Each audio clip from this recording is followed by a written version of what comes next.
What's up guys, it's Will back again, and today's review is The Road. Now this is obviously an older movie and it wasn't requested to me or anything. I just watched it on Netflix last night and I decided that I wanted to review it. If you guys saw my Last of Us video, then you know how much I love that game, and Naughty Dog said that they were heavily influenced by The Road when creating The Last of Us, so I thought, why not give it a shot? And now, here we are with a review. But anyway, The Road is a 2009 post-apocalyptic drama film that takes place in the near future, where a global cataclysm has occurred that results in a mass extinction event of pretty much all life. There are no more animals, very few people are left alive, and the earth has become one big gray wasteland. The film primarily accounts the journey of a father and his son that are traveling south to the coast so they can survive the winter. As they journey to the coast, they encounter a number of very difficult obstacles such as cannibals, thieves, and starvation, and the rest of the film is spent with this father and his son enduring countless hardships as they attempt to reach the coast and just survive another day. I should also mention that this film was directed by John Hillcoat and is based on the award-winning 2006 novel of the same name by Cormac McCarthy. Okay, so this is one dark movie, but it's actually really good. It's not quite as good as I think it could be, but it's still good nonetheless. I say it's dark because whenever you have a post-apocalyptic element to your film,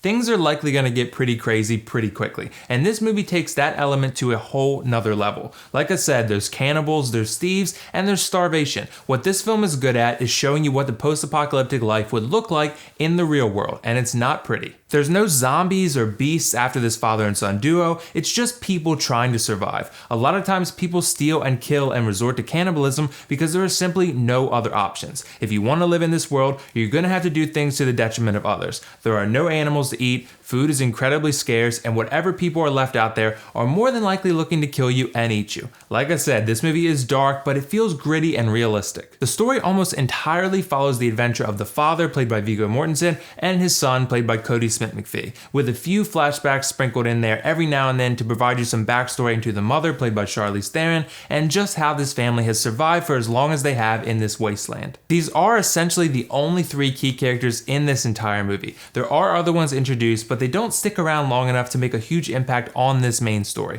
All three of the key actors in this film are acted so well, it's crazy. The acting in this film was top notch, and it really allowed me to immerse myself into this story and even put myself in the shoes of these characters and ask myself, like, damn, what the hell would I do in that situation? I can't even imagine. These characters are put in very precarious situations and thus are forced to make very difficult decisions, and that makes for some excellent drama. You know it's a dark and dramatic film when one of your solid options is shooting yourself in the head. Yeah, that's how bad it gets. All three actors nailed their respective role and brought so much life and drama to this movie, both through their very dark and well-written interactions and overall body language. When I said I think this movie could be better, here's what I mean. I think that at times the story feels a little aimless and feels like it needed some more impactful supporting characters. There are several cases where the father and son find themselves in a life or death situation and they just sneak around and avoid the conflict or drama altogether, or other cases where they actually have to engage in a conflict of some sort, but it's over so quickly and anticlimactically that I felt kind of shortchanged. I think if the film gave us a little bit more exploration into these sorts of encounters like The Last of Us did so well, then we could see our two characters pushed a little bit further. In terms of the supporting characters, I also think it would have been nice to introduce some characters outside of the big three that actually make an impact on this story in a significant way. Aside from a few conversations here and there are no other characters in this film that do much of anything important. I understand there's not many people left alive in this world, and definitely not many good guys, but I would have liked to see some other supporting characters introduced that interact with our two main characters and add something to the story being told. One of the best elements of this film though is the cinematography. Holy crap is it good. The environments look so gray and dark, and they really sell this post-apocalyptic world as a true wasteland.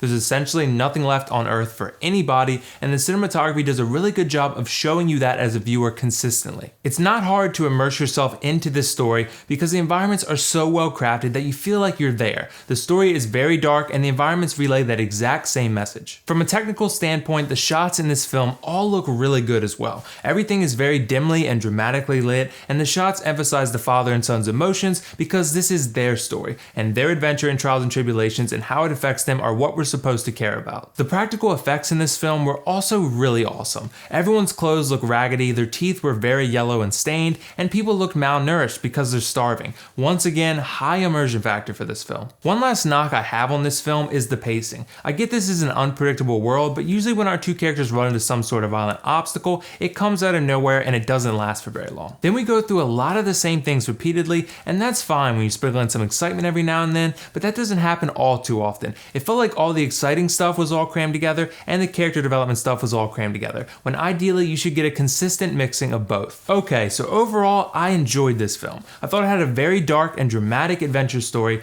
brilliant acting, amazing cinematography and practical effects, and strong dialogue. I also felt the story lacked significant conflict in certain spots, there was a hole in terms of supporting characters, and the pacing could be a bit off at times. I'm gonna give this film an 8 out of 10 and recommend that you watch it on Netflix if you're looking for a dark and dramatic story and you can handle the brutal R-rated imagery. So did you guys see The Road yet? What did you think of it? Let me know your thoughts in the comments below. And if not, let me know whether you'd be interested in watching this film or not. And as always, if you like this video, click that like button and don't forget to subscribe to my channel for much more content like this. That's all for now. This is WillFoxification signing off. See you in the next review.